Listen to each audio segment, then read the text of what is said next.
Welcome to lunch hour news. This is Harisha. భారత్లో corona fourth wave ముంచుకొస్తుందా? ఇండియాలో ఇప్పటికే శాంతించిన మహమ్మారి మళ్లీ కోరలు చాచనుందా? తూర్పు ఆసియా దేశాల్లో పెరుగుతున్న కేసులే దీనికి సంకేతమా? అంటే అవునని ఖచ్చితంగా చెప్పలేం, కానీ నిర్లక్ష్యం వహిస్తే పెను ముప్పు తప్పకపోవచ్చు. కరోనా ముసురు మళ్లీ కమ్ముకోవచ్చు. ఛాన్స్ తీసుకుంటే కరోనా యూటర్న్ తీసుకోవచ్చు. దక్షిణ కొరియా, చైనాలో పెరుగుతున్న కేసులే ఇందుకు ఉదాహరణ. అందుకే జాగ్రత్తలు పాటించడం తప్పనిసరి. కరోనా థర్డ్ వేవ్ను సమర్థంగా ఎదుర్కొన్న భారత్ ఫోర్త్ వేవ్ను కూడా ముందు నుంచే కంట్రోల్ చేసే ప్రణాళికలు రచిస్తోంది. ఆసియా దేశాల్లో కేసులు పెరుగుతుండటంతో భారత ప్రభుత్వం అప్రమత్తమైంది. చర్యలు తీసుకోవాలంటూ కేంద్రం రాష్ట్రాలకు అలర్ట్ చేసింది. వైరస్ పట్ల నిర్లక్ష్యంగా ఉందంటూ రాష్ట్రాలను హెచ్చరించింది. ప్రజలంతా నిబంధనలు పాటించేలా చూడాలని, టెస్టులు పెంచాలని సూచించింది.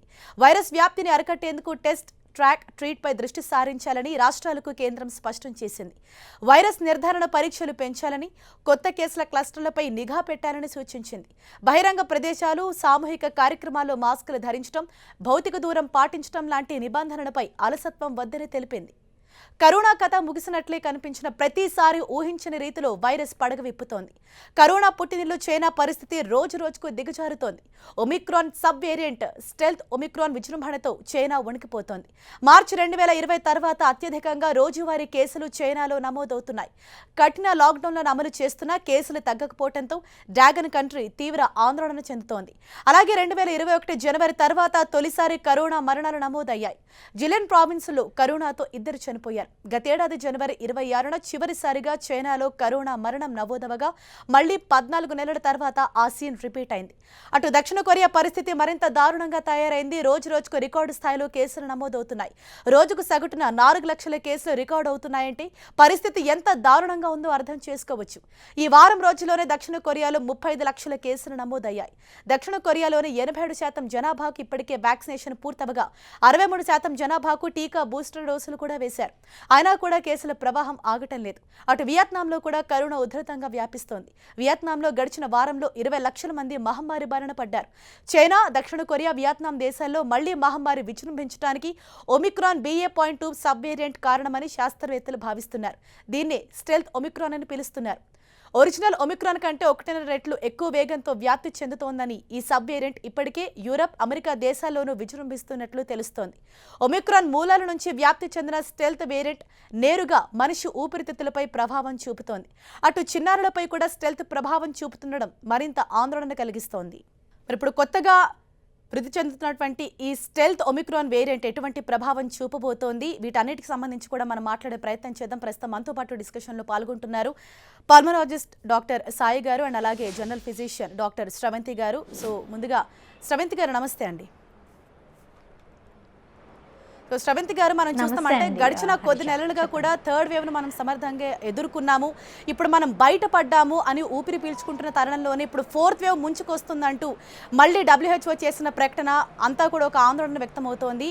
ఇప్పటికే చైనాలో, కొరియాలో కూడా ఈ వేరియంట్ ప్రభావం అనేది మనం చూస్తున్నాం. ఇది ఇండియాపై కూడా దాని ప్రభావం చూపించే అవకాశం ఉందంటారా? ఏం చెప్తారు? అంటే డెఫినెట్లీ ఈ ఒమిక్రాన్ కానీ, డెల్టా వేరియంట్స్ కానీ, what ever variants, Covid variants అనేవి ఏంటంటే వస్తూ ఉంటాయండి. ఇది ఎక్స్పెక్టెడే. ఒకసారి ఇది వైరస్ అనేది ఏంటంటే మ్యూటేషన్స్ చెందుతూ ఉంటుంది, కొత్తగా వస్తూ ఉంటుంది.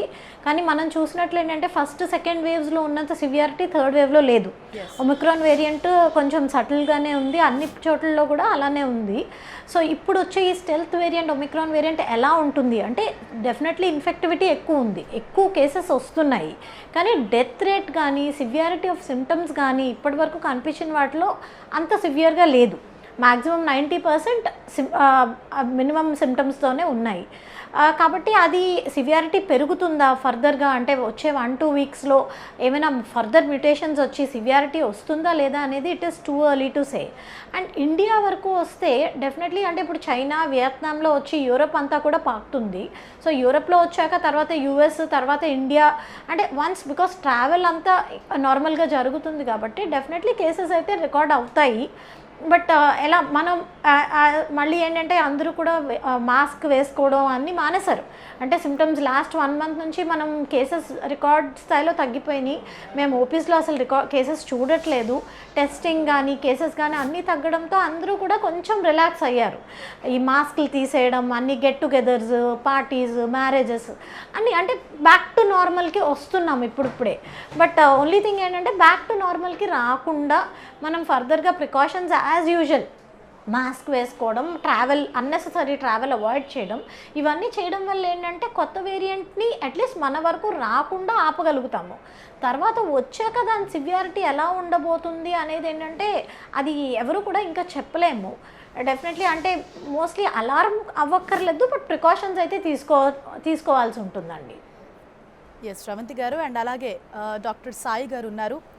సాయి గారు మనం చూసామంటే ఎక్కువగా ఈ ఫస్ట్ వేరియంట్ అలాగే సెకండ్ వేవ్ వచ్చినప్పుడు చాలా వరకు ఊపిరితిత్తుల మీద ఎక్కువగా ప్రభావం చూపింది. దాంతో ఎక్కువ మంది హాస్పిటల్స్లో కూడా అడ్మిట్ అయ్యారు. అండ్ కమింగ్ టు థర్డ్ వేవ్కి వచ్చేటప్పటికి సిమ్టమ్స్ కూడా కొంచెం తగ్గిపోయాయి. అండ్ అలాగే హాస్పిటల్స్లో అడ్మిట్ అవుతున్న పేషెంట్స్ సంఖ్య కూడా చాలా వరకు తగ్గిపోయింది. అంటే 10 మందిలో చూసుకుంటే హార్డ్లీ 1 or 2 పేషెంట్స్ మాత్రమే ఎక్కువగా ఎఫెక్ట్ అవుతున్నారు. ఇప్పుడు ఈ ఫోర్త్ వేవ్ అని ఏదైతే చెప్తున్నారో, సో ఇది టెస్టింగ్కి కూడా దొరకట్లేదు, దీని సిమ్టమ్స్ కూడా ఎక్కువగా బయటపడట్లేదు అని చెప్తున్నారు. ఈ వేరియంట్ ప్రభావం ఏ విధంగా ఉండబోతుంది, సిమ్టమ్స్ ఎలా ఉండనున్నాయి? నమస్తే అండి. ముందుగా కో ప్యానలిస్ట్ డాక్టర్ శ్రవంతి గారికి, అలానే మీకు 10 టీవీ ప్రేక్షకులకి నా నమస్కారాలు.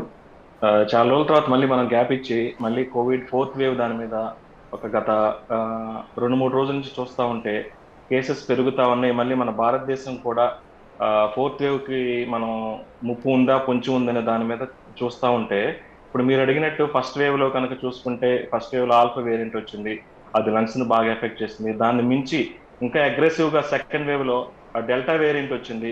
అది ఇంకా ఫస్ట్ వేవ్ కన్నా కానీ చాలా మరణాలు దానివల్ల జరిగాయి. ఎందుకంటే అది చాలా highly virulent virus delta variant అనేది, చాలా మరణాలు కూడా మనం చూసాము సెకండ్ వేవ్లో. అలానే థర్డ్ వేవ్ కూడా చూసాము. థర్డ్ వేవ్ అనుకున్న దానికి అంత ఎఫెక్ట్ అవ్వలేదు, ఎందుకంటే ఒమైక్రాన్ వేరియంట్ అనేది ఇన్ఫెక్టివిటీ బాగా ఎక్కువ ఉంది, కానీ దాని యొక్క సివియారిటీ చాలా తక్కువ ఉంది. ఎందుకంటే హార్డ్లీ మన భారతదేశంలో కనుక చూస్తుంది ఒక 1 వీక్లోనే కేసెస్ పెరగటం కానీ స్టార్ట్ అయ్యి పీక్ వెళ్ళటం తగ్గటం, పెద్ద అడ్మిషన్స్ కూడా పెద్దగా చూడలేదు. డెత్ రేట్ కూడా హార్డ్లీ చాలా తక్కువనే చెప్పాలి.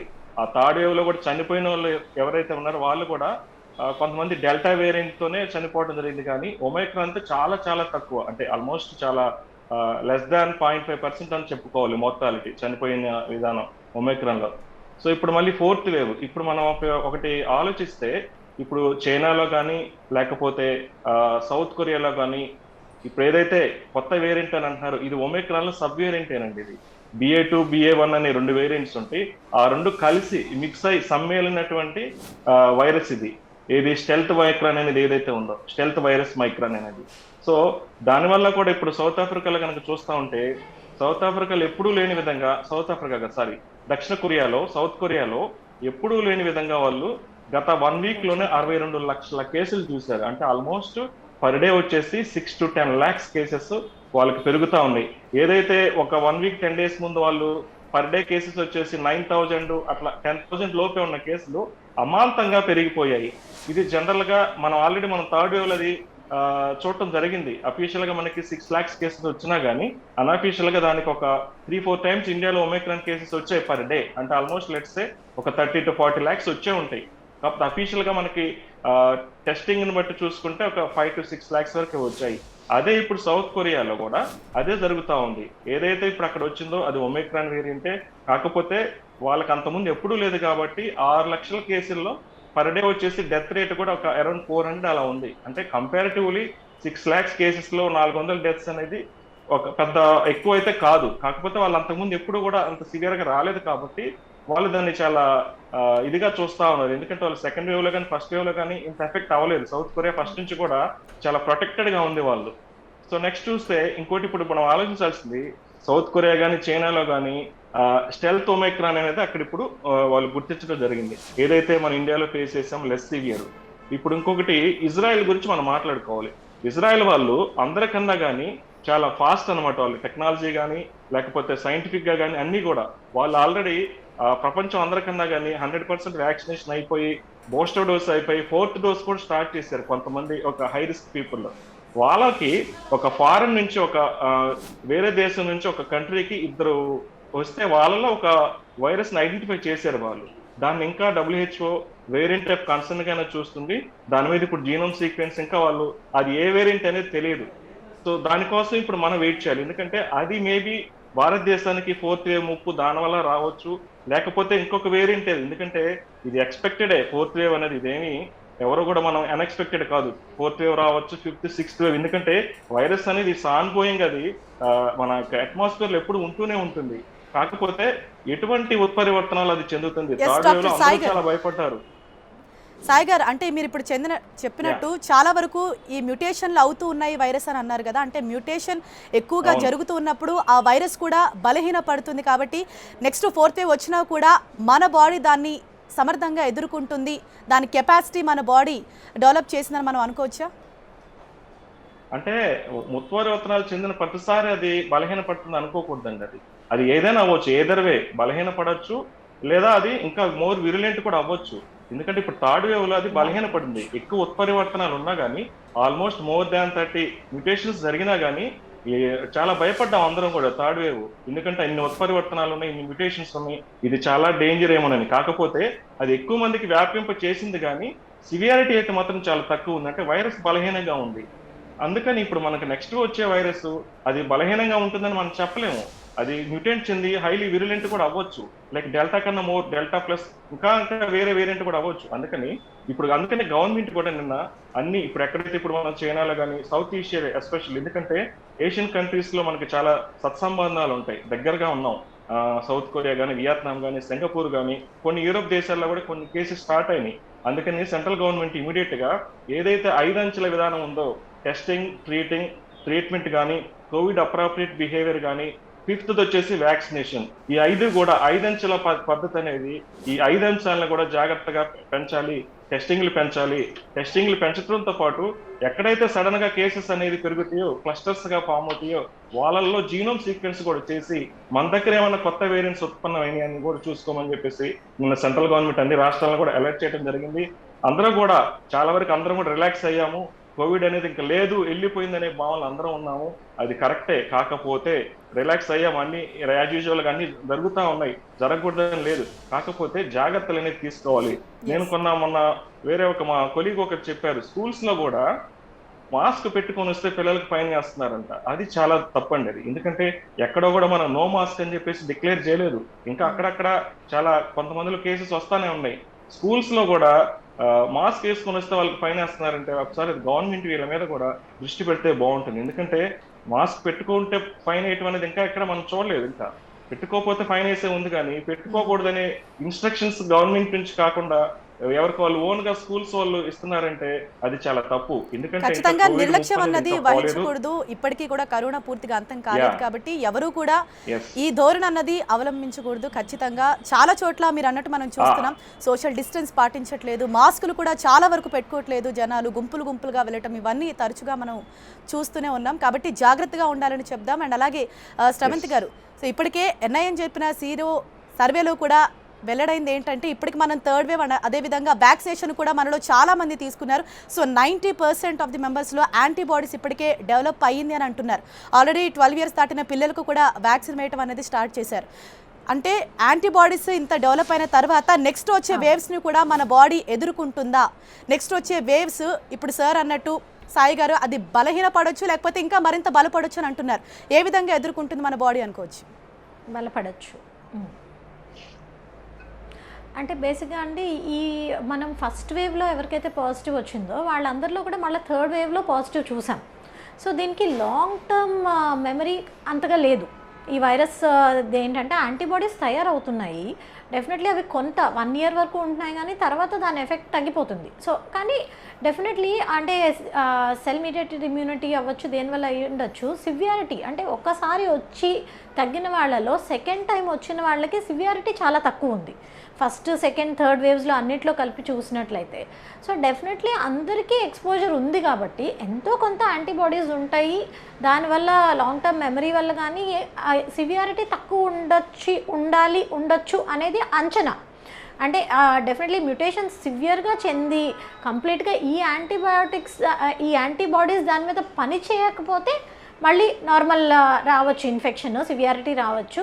బట్ ఛాన్సెస్ సివియర్గా ఉండే కంటే కూడా నార్మల్గా అందరికీ వచ్చి తగ్గిపోయేలాగా, అంటే థర్డ్ వేవ్ లాగా ఉండొచ్చు అనేది ప్రాబబిలిటీ ఎక్కువ ఉందండి. కానీ సార్ అన్నట్టుగా మ్యుటేషన్స్లో కనుక ఏదైనా సివియారిటీ పెంచే మ్యుటేషన్స్ లేదా ఆ బయట ఉన్న ప్రోటీన్ తాలూకా మ్యుటేషన్స్ ఎక్కువ జరిగినట్లయితే, ఈ యాంటీబయాటిక్స్ ఎఫెక్ట్ లేనట్లయితే కనుక మళ్ళీ కొత్త వైరస్ లాగా ఉంటుందన్నమాట. సో అలాంటప్పుడు మళ్ళీ రిస్క్ పెరగడం, బ్యాడ్ కేసెస్ రావడం అవి జరగచ్చు. కానీ యాజ్ ఆఫ్ నౌ మనం సౌత్ కొరియా, చైనా ఇవన్నీ కూడా ఈ ఒమిక్రాన్ తాలూకా వేరియంట్సే కాబట్టి మనకు ఆల్రెడీ దానికి వ్యాక్సినేషన్ ఉంది, ఇన్ఫెక్షన్ చాలామందికి వచ్చి తగ్గింది కాబట్టి ఎక్కువ మందికి రావడం కానీ ఈవెన్ వచ్చినా కానీ మైనర్ నార్మల్ కామన్ కోల్డ్ లాగా తగ్గిపోయే ఛాన్సెసే ఎక్కువ కనిపిస్తున్నాయి. కొత్త వేరియంట్స్ ఇంకా డెల్టా క్రాన్, అలాగే ఇప్పుడు ఇజ్రాయెల్లో వచ్చిన వేరియంట్, వాటికి అన్నిటికీ ఇంకా కొత్త వచ్చి వాటి జీన్ సీక్వెన్సింగ్లో ఎక్కువ తేడాలు ఉంటాయా లేదా అనేది ఇప్పుడే చెప్పలేమండి. సో అవన్నీ వచ్చి ఆ ఇన్ఫర్మేషన్ వచ్చే వరకు, అంటే ఏ వేరియంట్ వచ్చినా ఎన్ని వచ్చినా సరే ఒక్కటే మార్గం, మనం సోషల్ డిస్టెన్సింగ్ మెయింటైన్ చేయడం, మాస్క్ వేసుకోవడం వల్ల ఆ ఇన్ఫెక్షన్సే కాదు, ఆ వైరసెసే కాదు, అదర్ వైరసెస్, టీబీ, అంటే మనకి మేము ఇప్పుడు చూస్తున్నాము. ఈ ఇయర్ నా ఓపీలో చూసినట్లయితే ఇది వరకు ఉన్నట్టు కోల్డ్, కాఫ్, వైరల్ ఇన్ఫెక్షన్స్ చాలా తగ్గిపోయినాయి. అంటే ఎందుకు తగ్గాయంటే అందరూ మాస్క్ వేసుకున్నారు.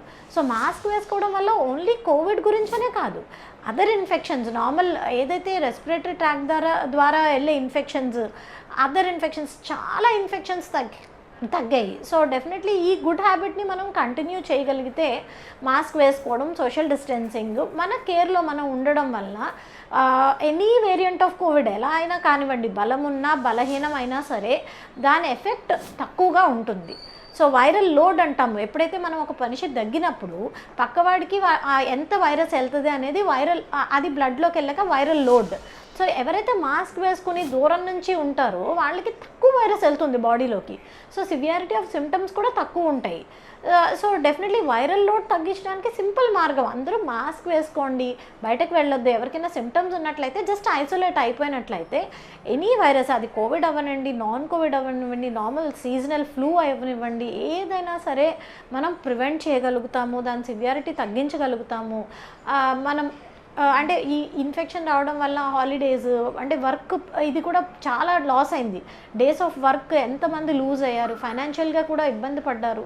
సో ఇవన్నిటికీ మనకి ఒకటే మార్గం, సింపుల్గా మన ప్రికాషన్స్ మనం తీసుకుంటూ everyday jobs or whatever అన్నీ కూడా నార్మల్ చేసుకోవచ్చు అండి.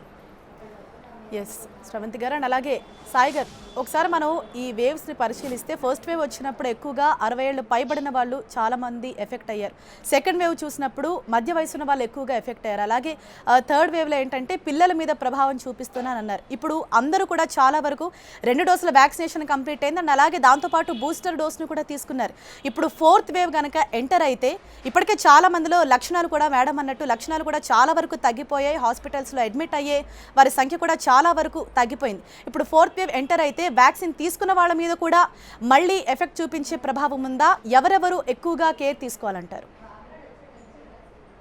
ఎందుకంటే అండి ఇప్పుడు మనం ఫస్ట్ వేవ్ నుంచి కనుక చూస్తా ఉంటే, ఫస్ట్ వేవ్ అనేది అప్పుడు కంప్లీట్ గా బ్రాండ్ న్యూ, అంటే మన బాడీ అనేది ఆ వైరస్ కి ఎక్స్పోజ్ అవ్వలేదు కాబట్టి ఎక్కువగా అంటే 60 years పైన ఉన్న వాళ్ళకి ఇమ్యూనిటీ ఎవరికైతే తక్కువ ఉంటుందో వాళ్ళకి అది ఎఫెక్ట్ అవ్వడం జరిగింది ఫస్ట్ వేవ్ లో. సెకండ్ వేవ్ లో చూసుకుంటే ఇర్రెస్పెక్ట్ ఆఫ్ ఏజ్ గ్రూప్ అందరికీ ఎఫెక్ట్ అయ్యారు. బాగా యంగ్ పేషెంట్స్ కూడా 25 years 30 years ఉన్న వాళ్ళు కూడా డెల్టా వేరియంట్ వల్ల చాలా ఇబ్బంది పడ్డారు. నెక్స్ట్ థర్డ్ వేరియంట్ కనుక చూసుకుంటే థర్డ్ వేవ్ లో ఒమైక్రాన్ వేరియంట్ అనేది చాలా మైల్డ్ గా ఉంది కాబట్టి at the same time second wave first wave అట్లా చూసుకుంటే వస్తే మన వ్యాక్సినేషన్ అనేది కూడా థర్డ్ వేవ్ వచ్చే టైంకి చాలా ఫుల్ ఫ్లెడ్జ్డ్ గా చాలా వరకు వేసుకోవడం జరిగింది.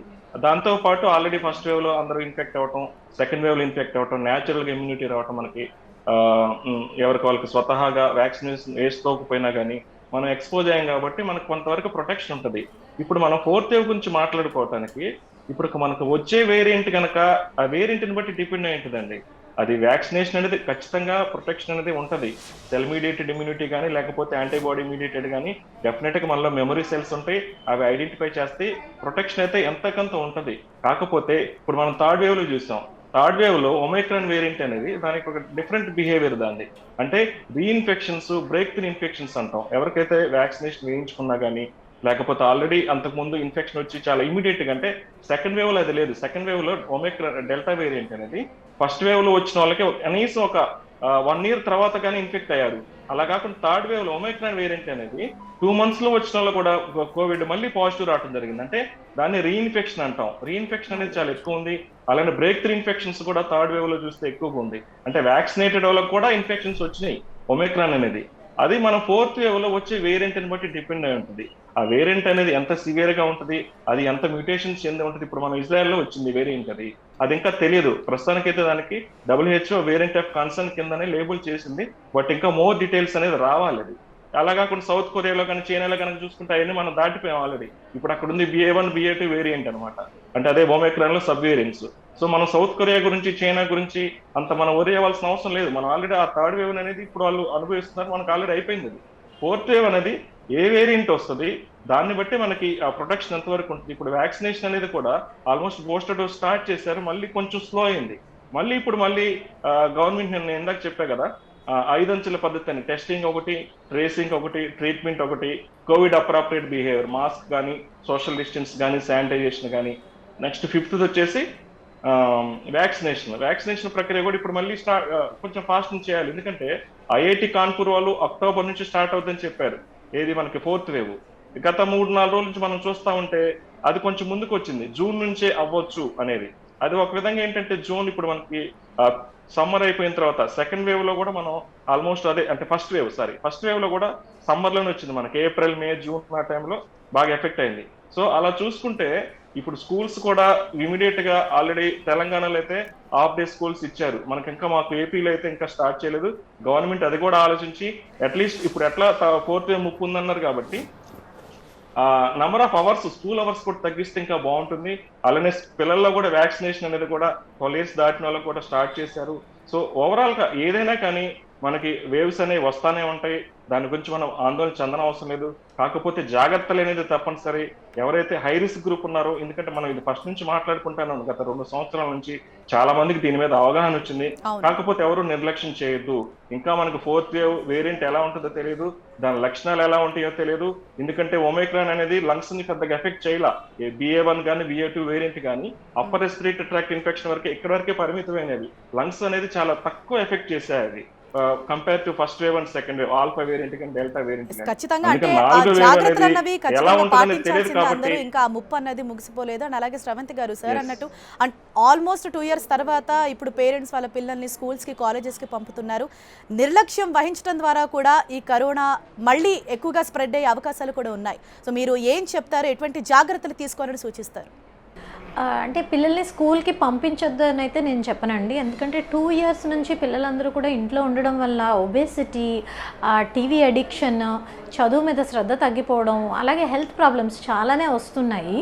అండ్ సైకలాజికల్గా కూడా వాళ్ళు ఏంటంటే ఫర్దర్గా స్టడీస్కి ఇబ్బంది పడతారు. సో చదువు మానేసి ఇంట్లో ఉండడం వల్ల కరోనా రాదు అని అయితే చెప్పలేము. బట్ స్కూల్కి పంపించేటప్పుడు ఏంటంటే అక్కడ స్కూల్లో కొంత సోషల్ డిస్టెన్సింగ్ మెయింటైన్ చేయడము, అంటే వాళ్ళు మాస్క్ కంపల్సరీ వేసుకోవడము, అండ్ ఏదైనా ఇన్ఫెక్షన్ వస్తే ఇంట్లో ఉండిపోవడం, ఈ కేర్ తీసుకుంటూ స్కూల్కి డెఫినెట్లీ పంపించవచ్చండి పిల్లల్ని. స్కూల్కి పంపించకుండా ఉండడం వల్ల మోర్ ఆఫ్ ప్రాబ్లమ్స్ కనిపించే ఛాన్సే ఎక్కువ ఉంది. అదే స్కూల్లో పిల్లలు కానివ్వండి, ఏ ఏజ్ పిల్లలు, అడల్ట్స్ ఎవరైనా సరే పనులు మానుకోక్కర్లేదు. రెగ్యులర్ యాక్టివిటీస్ అన్నీ చేసుకోవచ్చు, జాబ్ చేసుకోవచ్చు, స్కూల్కి వెళ్ళచ్చు. But only thing social distancing maintain చేయడం, మాస్క్ వేసుకోవడం, ఎక్కువ గ్యాదరింగ్స్, అంటే ఎవరికైనా సిమ్టమ్స్ ఉంటే వెంటనే వాళ్ళు ఐసోలేట్ అయిపోవడం. దీస్ సింపుల్ థింగ్స్ ఫాలో అవుతూ we can lead hour normal life. మరీ సివియారిటీ అంటే యాజ్ వీ మనం కేసెస్ చూస్తూ ఉంటాము అదర్ కంట్రీస్లో కూడా.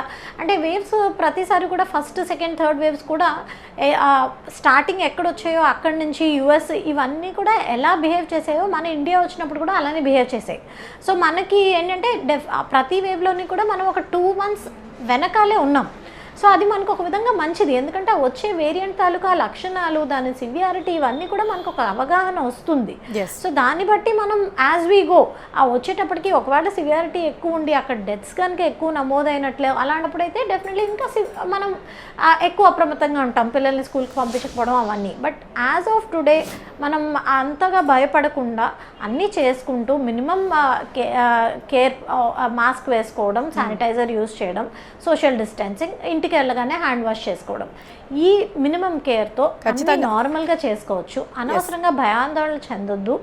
ఈ న్యూస్లో 6 lakhs, 8 lakhs, 10 lakhs ఇవన్నీ నంబర్స్, వాటి గురించి ఎక్కువగా వరి అవ్వాల్సిన అవసరం లేదండి. భయపడాల్సిన పని లేదు.